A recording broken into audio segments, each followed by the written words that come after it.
All right, in sports. Now, football, fondly referred to as the beautiful game, is a universal sport that transcends borders, cultures and languages, bringing together billions of fans worldwide. However, in Kenya, the sport has faced a roller coaster of glory and challenges, especially at the grassroots level. With the new Football Kenya Federation, that's FKF President Hussein Mohammed, and his deputy, former football star McDonald Mariga, there is renewed hope for change. Sports reporter Nzuki Allen explores the highs and lows of Kenyan football, from the lack of a World Cup appearance to grassroots talents struggling to reach the top leagues as the country prepares to co-host the CHAN Championships in February 2025. Take a look. I hereby concede to Hussein Mohammed. December 7th, 2024, a historic day for football in the country. I want to concede officially and congratulate Hussein Mohammed. We wish you all the best. Take Football Kenya to the greater height. As for the first time in 8 years, a new figure was placed at the helm of Kenyan football. His name, Hussein Rashid Mohammed. A seasoned football administrator whose experience in the football world goes far and beyond, and with a top-notch curriculum vitae that identifies him as the CEO for Extreme Sport and also Deputy President for FKF Premier League side, Muranga Seal. And his first promise immediately is stepped into power. Start from the grassroots. We need facilities that can help our footballers and the entire ecosystem of football gain commercially. And really that is our number one agenda. It must be an economic activity. It cannot continue being an extracurricular activity. A promise he hopes to keep with the help of his deputy, McDonald Mariga, a former Kenyan footballer who is considered one of the best the country has ever produced. With Mariga and myself, I think we have, over the last 20 years in our careers, him as a footballer and myself as an administrator, we have a proven track record. I mean, our history is open to everybody to research, and I can assure you that we intend to carry on in the same spirit to bring glory and to bring prosperity to this particular sport in the country. However, the task at hand will not be a walk in the park, and in case you doubt it, I have a question for you, the viewer. How many times do you drive home from work or even board a matatu home and see a high number of children playing football by the sidewalk? Many, I suppose. However, as a country, we are still to yet truly impose ourselves as a true football giant in the continent. Why? Today we find out, as with the help of Embakasi All-Stars here today, I'm going to help you understand why Kenya is not yet there and why we should, as a country, nurture the young football talents we have. As All-Stars, we play in the Division 2 League. We are currently in Zone F. Similar to the many teams competing in Kenyan football, from the lower tier sides to the top teams, the biggest challenge remains securing adequate funding and managing logistics. Just the way logistics works in maintaining a lower side league, it has become an expensive affair to deal with teams that are on the lower side rather than the teams that are at the upper tier. Something that Hussein Mohammed is really keen on erasing, as he believes his achievements as Extreme Sports CEO show he has it in him to eradicate this troublesome issue from Kenyan football. Or the corporate, the private sector see that you are above board and that you have a team that is as transparent, is accountable and has credibility. I think the resources will flow. It is important to note that Extreme Sports became successful and Super 8 became successful purely because of our governance structures. And it's the same thing we want to apply at the Federation.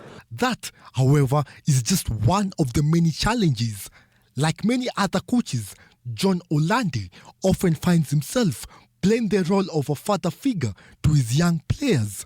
Unfortunately, or perhaps fortunately, many of these talented youngsters come from less privileged backgrounds. To them, football isn't just a sport, it's a safe haven, a home where they can dream beyond their circumstances. First of all, as a coach, you must act like a father.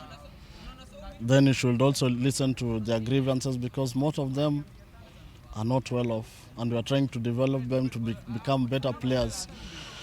So in terms of keeping them is just to give them the necessary support they want, in terms of financial aid, in terms of kitting, in terms of football equipments, and that is above all, we also keep them together with our team building sessions. Sasa mimi nipea family cause personally mimi ni only child kwa hao. So hiyo aspect ya uko solo kwa hao, like unataka ku-interact na wasee nini. I feel like Embakasi All Stars as a football team imenipea a source of family.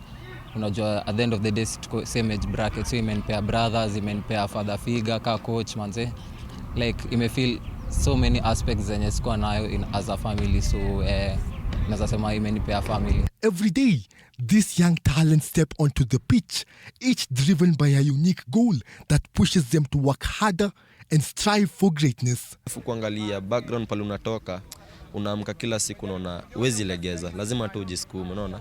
Juu unapata wanakuangalia pale back home, wapi wanakuangalia ni wewe. So unapata kila siku unaamka ni grinding. Sasa ni hiyo tu inanipush kabisa. I feel like God alinipea hii talent for a reason, so I use it to enjoy myself, and your passion to and push each and every single day. Yes, kuna other aspects ka financial nini. Like yes, iko hapo, but siwezi sema that's the main reason. The main reason is your passion to na kuenjoy tu ball yako. For some, there is no fallback plan. To them, it's football or nothing.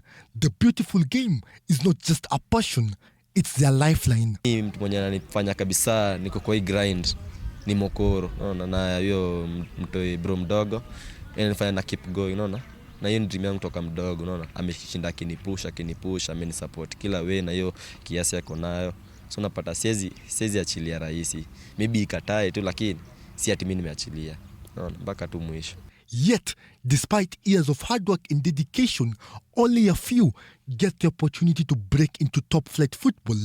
Many players attribute this to the corrupt scouting systems within Kenyan football, which they say hinder fair opportunities. For me, kile imeni stop ni scouting ability ya Kenya, which iko regulated na who is who in football. So unapata huko juu wanaendea wase wako family background iko able kumpush, na huku kama Kenya team za mtaani tunatoa too much talent, but slogan inakuanga utacheza tu ball ishe mtaani. So scouting imekuwa poa since way back in Kenya. That's why naona najipush, but hakuna ule msana anakushika mkono akupeleke mbele. But really, does making it to the top league have to be the only option? If I call like big leagues ndo zinaonekana pia, because if you invest more in the smaller leagues, I feel like ndio kutakuwa na hiyo dream ya kufika hapo juu, but huku chini pia kukiwa na good like development, good challenge, like itashikilia wase pia, ama itapea watu ile hope ya kufika hapo juu. Unapata huku chini manze hakuna development, inapea wase false hope ya kufika huko juu because hawaenjoy kitu iko huku chini. So I feel like it all starts in the roots. The expectations placed on players remain the same, whether in the top leagues or in the lower divisions. Day in and day out, they face relentless challenges, a reality that recently crowned Chapademba MVP Edwin Toto knows all too well. Kuwa expectations zimekuwa high, sasa they need more, wapata. Wanataka kila saa work. Sasa inaka lazima work, unaona. Kuna masaa maybe uwezi relax, unapata kila macho iko kwako. Sasa ni burden kidogo, lakini tunajisukuma tu day by day. Even in the lower divisions, players endure the harsh realities of football, including career-threatening injuries. These injuries strip them of their physical and mental strength, isolating them from the game they love and forcing them to confront uncertainty, pain, and the fear of losing their careers altogether. Injuries maybe many costs for some time. Juu unapata ilikuwa naenda ku make move, unapata na team niko napata injury season ikienda kuisha. So unapata kuna team itakubali kusaini na injury, unaona. Sasa hiyo ndio imekuwa obstacle main sana, hiyo injuries. injuries zimekuwa mob, lakini nini, na hope itakuwa fiti, unaona, itakuwa fiti, injuries zikuwe less, hapo juu tutapatana tu hapo. Of these local teams are community owned, deeply rooted in the areas they represent. For the love of the beautiful game, the Embakasi community has taken it upon themselves to nurture and inspire young players to chase their dreams.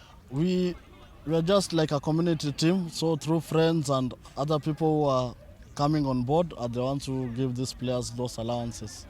Football is more than just a game.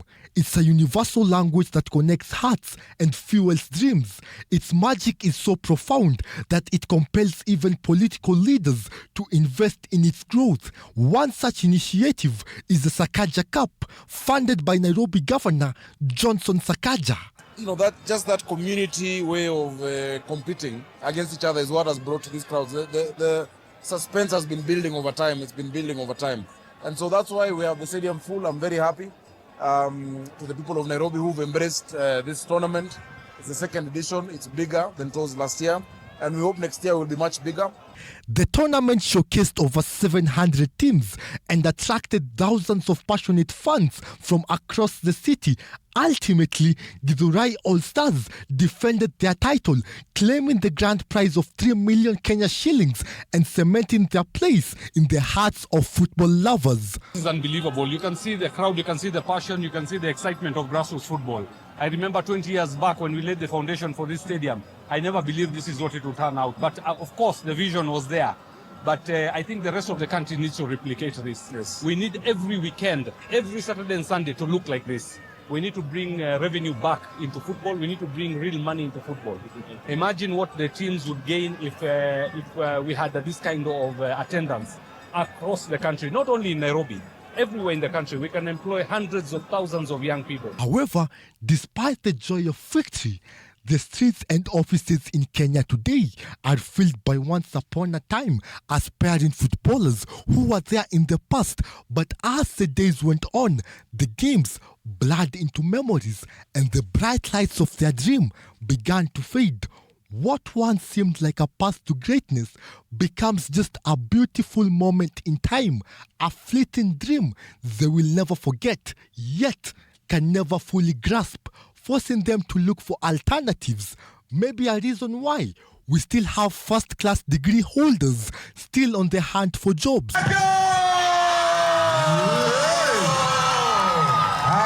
Despite all those hardships, many of these young players still have a dream to one day put on the famous Harambee Stars jersey and represent the national team at the highest level. However, the question remains, how many of these young players will ever really participate in top-flight football? And will the newly elected FKF president, Hussein Mohammed, keep his promise of commercializing football and making the sport an economic activity in the country and not just a sporting activity? Zuki Alan for TV 47 Sports.